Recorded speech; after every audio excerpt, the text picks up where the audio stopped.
ஓம் சாந்தி. முரளி தேதி 26/7/2026, ரிவைஸ் 2/2/2011 அன்று அவ்யக்த பாப்ததக்குரிய மகா வாக்கியங்கள். இன்றைய அவ்யக்த முரளியிலிருந்து பாப்ததக்குரியுள்ள முக்கியமான கருத்துக்களை நாம் கேட்போம். முரளியின் தலைப்பு தன்னுடைய பாக்கியம் மற்றும் பிராப்திகளை நினைவில் வைத்து சதா மகிழ்ச்சியாகவும் திருப்தியாகவும் இருங்க. பார்வை, எண்ணம் மற்றும் செயல்கள் மூலம் திருப்தியை உணர செய்யுங்க. இந்த முரளியினுடைய தலைப்பு என்ன? நம்முடைய பாக்கியம். நமக்கு எப்படிப்பட்ட ஒரு பாக்கியம் கிடைச்சிருக்கு, மேலும் நமக்கு பாபா மூலமாக இந்த சங்கமுகத்தில் மட்டும் இல்லாமல் சத்தியத்தில் கூட சரிதான், இப்படி நமக்கு என்னென்ன பிராப்திகள் கிடைச்சிருக்கு, இந்த பிராப்திகளை நினைவில் வைத்து சதா மகிழ்ச்சியாக திருப்தியாக இருங்க. அதே போல் பார்வை, நம்முடைய பார்வை, எண்ணம் மற்றும் செயல்கள் மூலமாக மற்ற ஆத்மாக்களுக்கு அந்த திருப்தியை உணர செய்யணுன்றார் பாபா. இன்று பாப்தாதா அனைத்து குழந்தைகளையும் பார்த்து நான் மகிழ்ச்சி அடைஞ்சிட்டு இருக்கின்றார். ஒவ்வொரு குழந்தையும் பரமாத்மாவின் அன்பினால் மதுபனருக்கு சேர்ந்திருக்கின்றனர். எனவே இன்று பாப்தாதா ஒவ்வொரு குழந்தையினுடைய நெற்றியிலும் பாக்கியத்தினுடைய ரேகைகளை பார்த்து கொண்டிருக்கிறார்.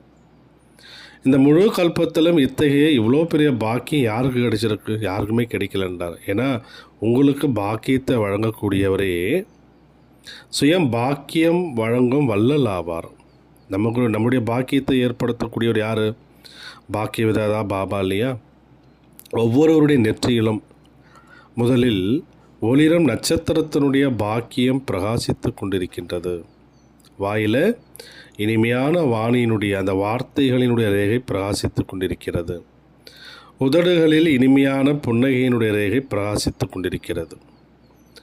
இதயத்தில் இதயத்தை கொள்ளை கொண்ட திலாராம் பாபாவினுடைய அன்பில் லைத்திருக்கும் ரேகை பிரகாசித்து கொண்டிருக்கிறது. கைகளில் அனைத்து பொக்கிஷங்களின் மேன்மையினுடைய ரேகை பிரகாசித்து கொண்டிருக்கிறது. கால்களில் ஒவ்வொரு அடியிலும் லட்சக்கணக்கான நன்மைகளினுடைய ரேகை பிரகாசித்து கொண்டிருக்கிறது. நீங்கள் ஒரு அடி எடுத்து வச்சாலே அதில் லட்சக்கணக்கான நன்மைன்றார் பாபா. இப்போ நீங்கள் யோசனை பண்ணி பாருங்கள், இத்தகைய பாக்கியம் வேறு யாருக்கு கிடைச்சிருக்கு? அதனால தான் உங்கள் நினைவு சித்திரத்திலும் பாக்கியத்தினுடைய வர்ணனை என்பது செய்யப்பட்டு கொண்டிருக்கு. மேலும் இந்த பாக்கியத்தை சுயம் பாக்கிய விதாதா ஒவ்வொரு குழந்தைக்குமே உருவாக்கியிருக்கிறாரு. யாரோ சில குழந்தைகளுக்கு தான் இந்த பாக்கியம் கிடைச்சிருக்குன்றதில்லை. நான் என்னுடைய ஒவ்வொரு குழந்தைக்குமே அந்த பாக்கியத்தை உருவாக்கியிருக்கிறேன். பாப்தாதா ஒவ்வொரு குழந்தையினுடைய பாக்கியத்தையும் பார்த்து ஒவ்வொரு குழந்தைக்கும் சபாஷ் குழந்தைகளே சபாஷ் என்ற வாழ்த்துக்களை தெரிவித்து கொண்டிருக்கின்றார். மேலும் இந்த பாக்கியம் இந்த சங்கமயுகத்தில் மட்டுமே கிடைக்குது மற்றும் தொடர்கிறது. சங்கமயுகத்தினுடைய சுகம் அனைத்து யுகங்களையும் விட சிரேஷ்டமானது. சத்தியத்தினுடைய பாக்கியமும் சங்கமயுகத்தினுடைய முயற்சியினுடைய பலனாகும். எனவே சங்கமயுகத்தினுடைய பிராப்திகள் சத்தியுகத்தினுடைய பலனை விட அதிகம்ன்றார் பாபா. உங்கள் பாக்கியத்தில் மூழ்கி விடுங்கள். எது நடந்தாலும் உங்கள் பாக்கியத்தை நினைவில் கொண்டு வாங்க. அப்போ என்ன வெளிப்படும்? ஆஹா, என்னுடைய பாக்கியம். ஏன்னா சுயம் பாக்கியம் தரும் வள்ளலே உங்களுடைய தந்தை ஆவார். எனவே பாக்கியத்தின் வள்ளலால் ஒவ்வொருவருக்கும் அவரவருடைய பாக்கியம் என்பது கிடைச்சிருக்கு. நாங்கள் எவ்வளோ பாக்கியசாலிகள் என்பது உங்களுக்கு தெரியுமா? அல்லது சில நேரங்களில் மட்டுமே தெரியுமா? எப்பயுமே இந்த போதை உங்களுக்கு இருக்கா அப்படின்னு பாபா கேட்குறார். உலகத்தவர்கள் பார்த்து உங்களுக்கு என்ன கிடைச்சது என்று கேட்கிறார்கள். மற்றும் நீங்கள் என்ன பதில் சொல்கின்றீர்கள்? எதை அடையணுமோ அதை நாங்கள் அடைந்து விட்டோம் என்று தான் பதில் சொல்கிறோம் இல்லையா? கிடைக்கவில்லை என்ற பொருளே எதுவும் இல்லை இல்லையா? பெருமிதமாக இருக்கின்றது அல்லவா? அது எப்படி கிடைச்சது? பாபாவை அறிந்தோம், பாபாவை ஏற்றுக்கொண்டோம், நம்முடையவராக ஆக்கி கொண்டோம். அதனால் பாக்கியம் உங்களுக்கு கிடைச்சது. இந்த பாக்கியத்தை எந்த அளவுக்கு நினைவில் கொண்டு வருகின்றீர்களோ அந்த அளவுக்கு நீங்கள் மகிழ்ச்சியாக இருப்பீங்க. பாக்கியசாலி ஆத்மாவினுடைய முகம் எப்பொழுதும் மகிழ்ச்சியாக இருக்கும். இருக்கும் என்பதல்ல, இருக்கவே செய்கிறது. அவருடைய பார்வை, அவர்களுடைய உள் உணர்வு மற்றும் அவர்களுடைய செயல் சதா திருப்தியான ஆத்மாவாக மாறி தானும் திருப்தி அடைவார்கள், மற்றவர்களையும் அவர்கள் திருப்திப்படுத்துவார்கள். எனவே உங்கள் அனைவருக்கும் திருப்தியினுடைய போதை இருக்கா? ஏன்னா திருப்தியினுடைய ஆதாரத்திலேயே அனைத்து பிராப்தியும் அமைகிறது. அப்பிராப்தி என்பது அதிருப்தியினுடைய ஆதாரம்ன்றார் பாபா. எங்கு அனைத்து பிராப்திகளும் இருக்கிறதோ அங்கு அதிருப்திக்கான பெயருக்கு கூட இடமில்லை. எனவே இன்று பாப்தாதா உள்நாடு வெளிநாடு என எத்தனை நாடுகளில் இருந்தெல்லாம் அனைத்து குழந்தைகளும் வந்து கூடியுள்ளீர்கள். ஆனால் எல்லாவற்றை விட வெகு தொலைவிலிருந்து வந்தவர் யார்? பாப்தாதா எங்கேருந்து வந்திருக்கிறாரு? பரந்தாமத்திலிருந்து. சிவபாபா பரந்தாமத்திலிருந்து வந்திருக்கிறார். பிரம்மா பாபாவை கூட சூட்சுமதனத்திலிருந்து வந்திருக்கிறார். அப்படின்னா யார் தொலைவிலிருந்து வந்தவர்கள்? எல்லோரை விட தொலைவில் இருக்கக்கூடியவர் யார்? இதுவே பாபா மற்றும் குழந்தைகளின் அன்பினுடைய காட்சின்றார் பாபா. நீங்கள் என்னுடைய பாபா என்றீர்கள், பாபா என்னுடைய குழந்தாய் என்றார். ஒருவரை மட்டும் அறிந்து கொண்டதால் எவ்வளோ பெரிய ஆஸ்தி கிடைச்சிடுச்சு. உலக மக்கள் சுகம் சாந்திக்காக எங்கு சாந்தி கிடைக்கும், எங்கு சுகம் கிடைக்கும் என்று தேடிக்கொண்டே இருக்கின்றார்கள். ஆனால் உங்கள் வாழ்க்கையே சுகம் மற்றும் சாந்தியினால் நிறைந்து விட்டது. பாபா என்ன விரும்புகிறார் என்று பாப்தாதாவிடம் கேட்கின்றீர்கள் அல்லவா? எனவே பாப்தாதா ஒவ்வொரு குழந்தையிடமிருந்தும் விரும்புவது என்னவென்றால் ஒவ்வொரு குழந்தையும் சதா சுயராஜ அதிகாரியாக இருக்க வேண்டும் என்பதே. சில நேரங்களில் அல்ல, ஏன்னா இப்பொழுதுள்ள சுயராஜ அதிகாரத்தினுடைய வரதானத்தை பாபா இந்த சங்கம யுகத்திற்காக முழுமையாக வழங்கி இருக்கின்றார். சிறிதளவல்ல, சில நேரங்களில் என்பதல்ல, சதா. எனவே யோசித்து பாருங்கள், சுயராஜ அதிகாரியாக நீங்கள் இருக்கின்றீர்களா? ஏன்னா இந்த அனைத்து கர்மேந்திரியங்களுக்கும் மனம் புத்தி சமஸ்காரத்திற்கும் நீங்களே எஜமானர்களாக ஆகின்றீர்கள். நான் என்று சொல்வதல்ல, என்னுடையது என்று சொல்கின்றீர்கள். நான் மனசு, நான் புத்தி, நான் சம்ஸ்காரம், நான் கண்ணு காது மூக்கு அப்படி சொல்கிறதில்ல. என்னுடைய மனம், என்னுடைய புத்தி, என்னுடைய கண், என்னுடைய ஸ்தூல கர்மேந்திரியங்கள், இப்படி நம்ம என்னுடையது என்று தான் சொல்கின்றோம். ஆக மனம் புத்தி சமஸ்காரம் என்னுடையது என்றால் என்னுடையதின் மீது சதா காலமும் அதிகாரம் இருக்கும். இவ்வாறு மனம் புத்தி சமஸ்காரத்தின் மீது முழு அதிகாரம் கொண்டிருப்பவரைத்தான் சுயராஜ அதிகாரி என்று கூறுவார்கள். நீங்கள் என்ன கட்டளை இடுகின்றீர்களோ அதன்படி செயல்படவே இவை நியமிக்கப்பட்டுள்ளன.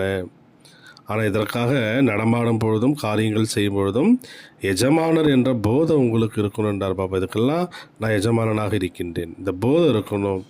நிச்சயம் மற்றும் போதை என்பது தேவென்றார் பாபா. இதுக்கெல்லாம் நான் எஜமானன்ற ஒரு நிச்சயம் அதில் இருக்கணும். என்னோட அந்த ஒரு போதை என்பது இருக்கணும். இப்பொழுது ஆத்மாக்களுக்கு மனதின் மூலமாகவும் சேவை செய்யக்கூடிய நேரம் வந்துவிட்டது. ஓ மூதாதையர்களே, பூர்வஜ ஆத்மாக்களே, எங்களுக்கு சிறிதளவு சுகம் மற்றும் சாந்தியினுடைய கிரணங்களை கொடுங்கள் என்று அவர்கள் கதறிக்கொண்டிருக்கிறார்கள். யார்? பக்தர்களை சொல்கிறார். ஏன்னா எல்லோருக்கும் மூதாதையர்கள் யார்? நாம் தான். தேவ ஆத்மாக்கள் தான் எல்லோருக்கும் பூர்வஜ ஆத்மாக்களாக இருக்கின்றார்கள் இல்லையா? அப்போ நம்மளுடைய ஜட சித்திரங்களை பார்த்து என்ன பண்ணுறாங்க? பக்தர்கள் கூக்குரல் இடுகின்றார்கள், எங்களுக்கு சுகம் கொடுங்க, சாந்தி கொடுங்க என்று கதறிக்கொண்டிருக்கின்றார்கள். அல்ல மனசில் கூட அவங்களுடைய இஷ்ட தேவல் நினச்சி அவங்க அழைத்து கொண்டிருக்கிறார்கள், சுகம் சாந்திக்காக கேட்டுக்கொண்டிருக்கிறார்கள். ஆக மூதாதையர்களே, துக்கமானவர்களுடைய கூக்குரல் உங்களுக்கு கேட்கின்றது அல்லவா? ஏதேனும் ஆபத்து திடீரென வரலாம். இதற்காக ஒரு நொடியில் நீங்கள் முற்றுப்புள்ளி வைக்கணுன்றார் பாபா. ஏன்னா அச்சானக் திடீர்னு தான் நடக்கும். அப்படி திடீர்னு வரலாம். அந்த நேரத்தில் நீங்கள் என்ன பண்ணணும்? ஒரு செகண்ட் தான், ஒரே செகண்டில் முற்றுப்புள்ளி வைக்க வேண்டும் என்று பாப்தாதா பிரேரணை கொடுத்திருக்கிறார். அந்த பயிற்சியையும் செய்து கொண்டிருக்கின்றீர்களா? அந்த மாதிரி திடீர்னு ஏதோ ஒரு விஷயம் நடக்குது அப்படின்னா உடனே உங்களால் முற்றுப்புள்ளி வைக்க முடியுதா? அதுக்கான பயிற்சிகளை நீங்கள் செய்து கொண்டிருக்கின்றீர்களா என்று பாபா வந்து கேட்குறார். ஏன்னா அந்த நேரத்தில் முயற்சி செய்வதற்கான நேரம் இருக்காது. பயிற்சி செய்யுங்கள், முற்றுப்புள்ளி வையுங்கள். அது ஆச்சரியக்குறியாக மாறிவிடக்கூடாது. எனவே முயற்சி செய்வதற்கான நேரம் இப்போது கிடைச்சிருக்கு. அந்த நேரமே நடைமுறையில் செய்வதற்கான நேரமாகும். அதிக கவனம் என்பதற்கு நீங்கள் அடிக்கோடு இடுங்கள்ன்றார் பாபா. இதுக்கு அட்டென்ஷன், இது மேலே நீங்கள் கவனம் கொடுங்க. கவனம் செய்து வருகின்றீர்கள், ஆனால் அதிகமான கவனம் என்பது கொடுக்க வேண்டும். இந்த விஷயத்தை நீங்கள் அண்டர்லைன் பண்ணுங்கன்றார் பாபா. பாருங்கள், முயற்சி எவ்வளோ எளிதானது. என்ன முயற்சி? நானும் ஒரு புள்ளி, நான் ஆத்மா ஜோதி புள்ளியாக இருக்கேன். அதே போல் வைக்க வேண்டியதும் என்ன? முற்றுப்புள்ளி இல்லையா? அதுவும் ஒரு புள்ளி. வெறும் கவனம் மட்டும் கொடுக்கணும், அவ்வளோதான்டார் பாபா. பாப்தாதா விசேஷமான குழந்தைகளுக்கு பரிசு கொடுக்குறான்றார். யாருக்கு பாபா கிஃப்ட் கொடுக்குறாரு? எந்த குழந்தைகள் விசேஷமான குழந்தைகளாக இருக்கின்றார்களோ அந்த விசேஷமான குழந்தைகளுக்கு நான் பரிசு கொடுக்கின்றேன். குழந்தைகளே, நான் சதா உங்களுடனே இருக்கின்றேன். பாபா என்று கூறியதும் குழந்தைகளுக்காக பாபா சதா ஆஜராகின்றார். எப்போ நம்ம மனதார பாபா என்று நாம் அழைப்பு கொடுக்கின்றோமோ அப்போ பாபா சொல்கிறாரு, நீங்கள் சொன்ன உடனேயே நான் உங்கள் முன்னாடி ஆஜராகிடுறேன். எஜமானன் ஆஜராகிறார் என்று கூறப்படுகிறதே, அதற்காக அவர் எங்கும் நிறைந்திருக்கவில்லை. நீங்கள் சொன்ன உடனே நான் முன்னாடி ஆஜராகன்றதுனால நான் எல்லா இடத்துலையும் வியாபித்திருக்கிறேன்றதில்லை. ஆனால் குழந்தைகளுக்கு முன்னே எஜமானன் ஆஜராகின்றார். எனவே சதா வெற்றியாளராக ஆகுங்கள். எங்கு பகவான் உடன் இருக்கின்றாரோ அங்கு வெற்றியாளராக ஆவது என்ன கஷ்டம்? வெற்றி உங்களுடைய பிறப்பு உரிமை. என்னுடைய பாபா என்று கூறினால் வெற்றி நிச்சயம். எனவே சதா வெற்றியாளராக நீங்கள் ஆகுங்கள். நினைவில் இருப்பவருக்கு இது மிகவும் எளிதானதுன்றார் பாபா. கஷ்டமில்லை. பகவான் எங்கு இருக்கின்றாரோ அங்கே வெற்றி என்பது இருக்குது. நல்லது. இன்று முதல் முறையாக வந்தவர்கள் யார் என்று பாபா கேட்குறாரு. எப்படி முதல் முறையாக வந்தீர்களோ அதே போல் முதல் நம்பரிலும் வர வேண்டும் அப்படின்றார் பாபா. செல்ல வேண்டுமா? தைரியம் வைத்திருப்பவர்களுக்கு பாபாவினுடைய உதவியும் கிடைக்கும் என்பது பாபாவினுடைய வரதானம். அதனால் குழந்தைகள் என்ன பண்ணணுன்றாரு, நான் முதல் நம்பரில் வரணுன்ற அந்த ஒரு தைரியம் வையுங்க. அந்த மாதிரி எந்த குழந்தைகள் தைரியம் வைத்திருக்கின்றார்களோ அவர்களுக்கு பாபாவினுடைய உதவி கிடைக்கும். மேலும் தைரியத்துடன் எவ்வளோ தூரம் முன்னேற விரும்புகின்றீர்களோ அவ்வளோ வாய்ப்பும் இருக்குது. ஏனென்றால் டூ லேட் என்ற போர்டு இன்னும் வைக்கப்படவில்லை. நினைவில் இருங்க மற்றும் எதை அடைந்தீர்களோ அதை வைத்து மற்றவர்களுக்கு சேவை பண்ணுங்கன்றார் பாபா. நமக்கு என்ன பாபாட்டம் கிடைச்சிருக்கு, இதை வச்சு நீங்கள் மற்ற ஆத்மாக்களுக்கு சேவை பண்ணுங்கள். எவ்வளோ சேவை செய்கிறீங்களோ அவ்வளோ ஆசீர்வாதங்களும் உங்களுக்கு கிடைக்கும். அந்த ஆசீர்வாதங்கள் உங்களை முன்னேற்றி செல்லும். செய்தியை கொடுத்துக்கிட்டே இருங்க. மற்றபடி ஒவ்வொருவருடைய அதிர்ஷ்டம். ஆனால் நீங்கள் செய்தியை கொடுத்துடுங்க. உங்களுக்கு புண்ணியத்தை சேர்த்து கொண்டே நீங்கள் இருங்கன்றார். உங்களுக்கான புண்ணியத்தை சேர்த்து கொண்டே இருங்கள். அப்போது புண்ணியம் உங்களை முன்னேற்றி கொண்டே இருக்கும். பாப்தாதா அமிர்த வேளையில் எல்லா திசைகளிலும் சுற்றி வருகிறார். அவருக்கு சுற்றி வருவது என்ன பெரிய கடினம்? 4 மணி சந்திப்பினுடைய சிறப்பு என்னவென்றால் காலை 4 மணிக்கு பாப்தாதா அனைத்து குழந்தைகளுக்கும் மிக எளிதாக வரதானங்களை அளிக்கின்றார் என்பதையும் பாப்தாதா கூறியுள்ளார். வரதானம் அளிப்பவருடைய விசேஷமான பாகமே என்னென்னா அமிர்த வேலை நேரம்தான். என்ன வரதானம் வேண்டுமோ அதை பாப்தாதா தந்து விடுகின்றார். முயற்சி செய்து பாருங்கள். ஆனால் வரதானத்தை பெற நீங்களும் விழிப்புடன் இருக்க வேண்டும். விழிப்புடன் இல்லாவிட்டால் பாப்தாதா சுற்றி வந்து திரும்ப சென்று விடுவார்.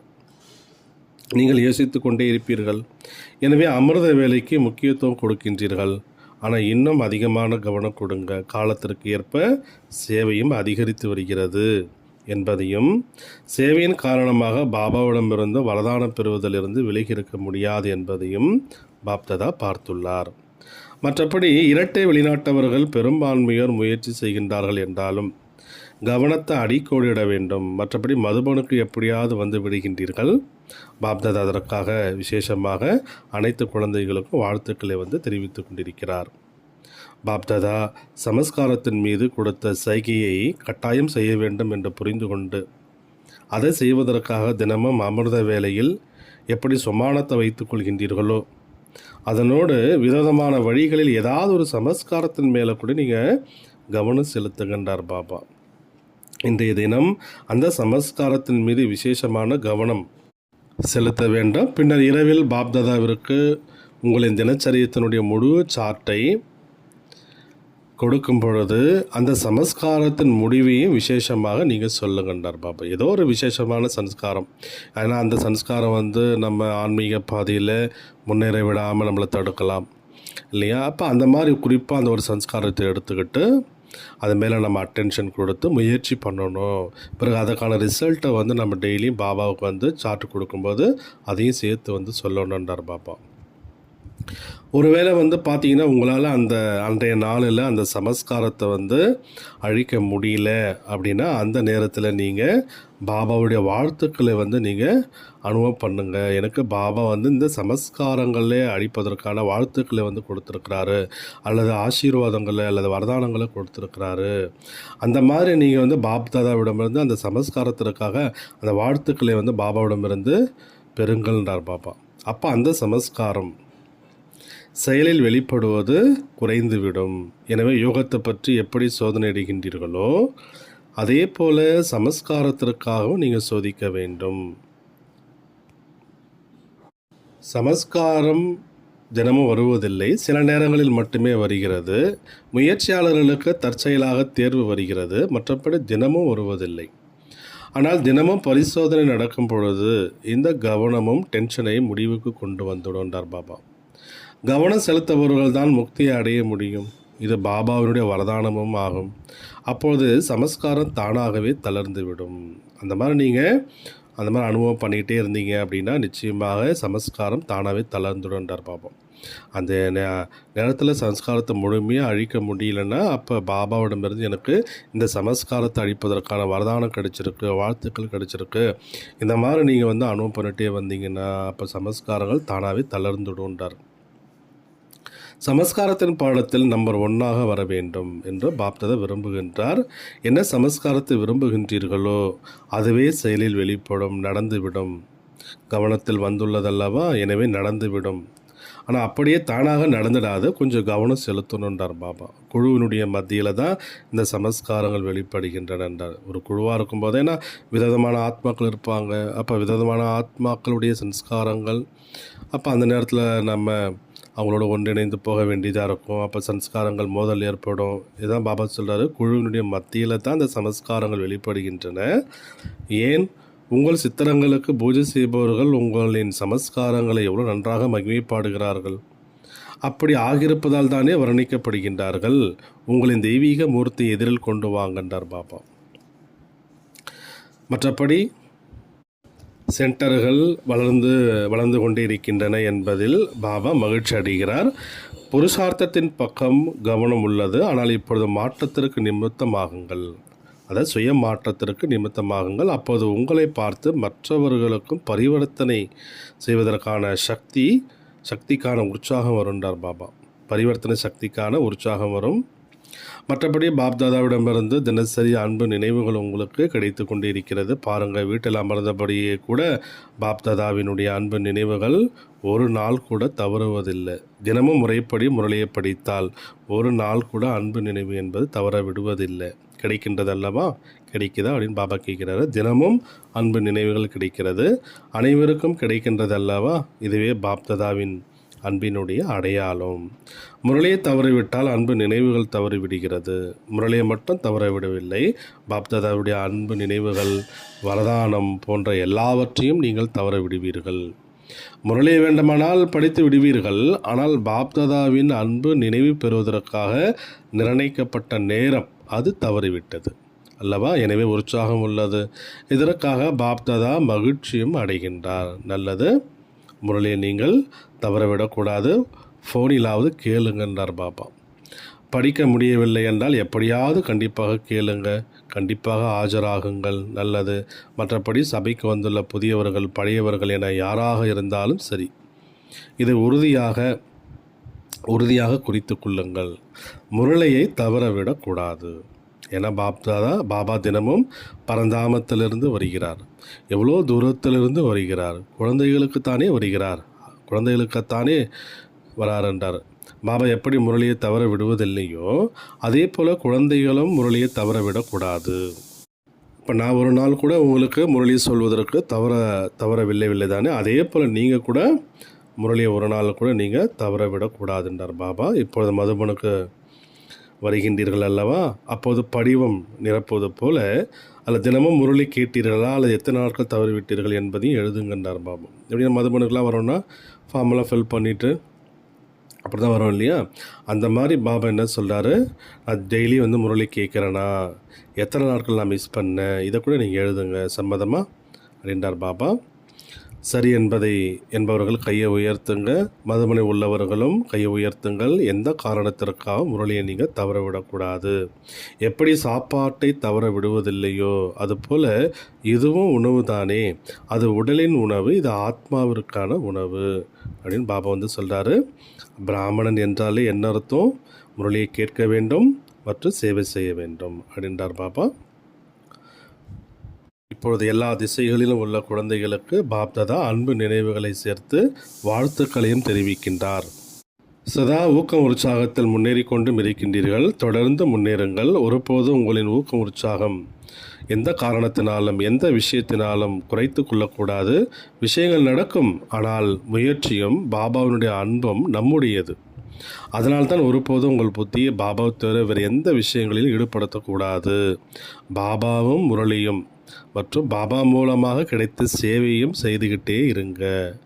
நல்லது. இப்போது என்ன சொல்வது? உடனே இருக்க வேண்டும் அல்லவா? எனவே விடைபெறுகிறோம் என்று கூட சொல்ல முடியாது. உடன் இருப்போம், உடன் செல்வோம், உடன் வருவோம். நல்லது. இப்போது நிறைவு. வரதானம். சக்தி ரூபத்தின் நினைவின் மூலம் தூய்மையற்ற சமஸ்காரங்களை அழிக்கக்கூடிய காளி சொரூபமாக. இந்த பக்தியில் காளி சொரூபத்தை காண்பித்திருக்கின்றனர் அல்லவா? தீய சக்திகளை அழிக்கக்கூடிய அந்த சொரூபம். சக்தி ரூபத்தின் நினைவின் மூலம் தூய்மையற்ற சமஸ்காரங்களை அழிக்கக்கூடிய காளி சொரூபமாக. நான் அனைத்து ஆயுதங்களையும் தாங்கிய சக்தி என்ற இந்த ரூபம் சதா நினைவில் இருக்க வேண்டும். தூய்மை ஆக்குபவனாகிய என் மீது எந்த ஒரு தூய்மையற்ற ஆத்மாவின் பார்வை நிழல் கூட பட முடியாது. தூய்மையற்ற ஆத்மாக்களின் தூய்மையற்ற எண்ணங்கள் கூட செயல்படக்கூடாது. அத்தகைய சக்தி வாய்ந்த பிரேக் நமக்கு வேண்டுன்றார். ஏதேனும் ஒரு பதித்த ஆத்மாவினுடைய தாக்கம் ஏற்படுகிறது என்றால் அதற்கு நீங்கள் சக்தி வாய்ந்தவராக இல்லை என்று அர்த்தம்ன்றார் பாபா. ஏதோ ஒரு பதித்தமான ஆத்மாவினுடைய அந்த பிரபாவம் மேலே ஏற்படுதுன்னா அதுக்கான மீனிங் பாபா என்ன சொல்கிறார்? இன்னும் நீங்கள் அந்த அளவுக்கு சக்தி வாய்ந்தவராக இல்லை, அந்த ஆத்மாவுடைய தாக்கத்தை அழிக்கக்கூடிய அளவுக்கு உங்களுக்குள்ள சக்தி இல்லைன்றார்.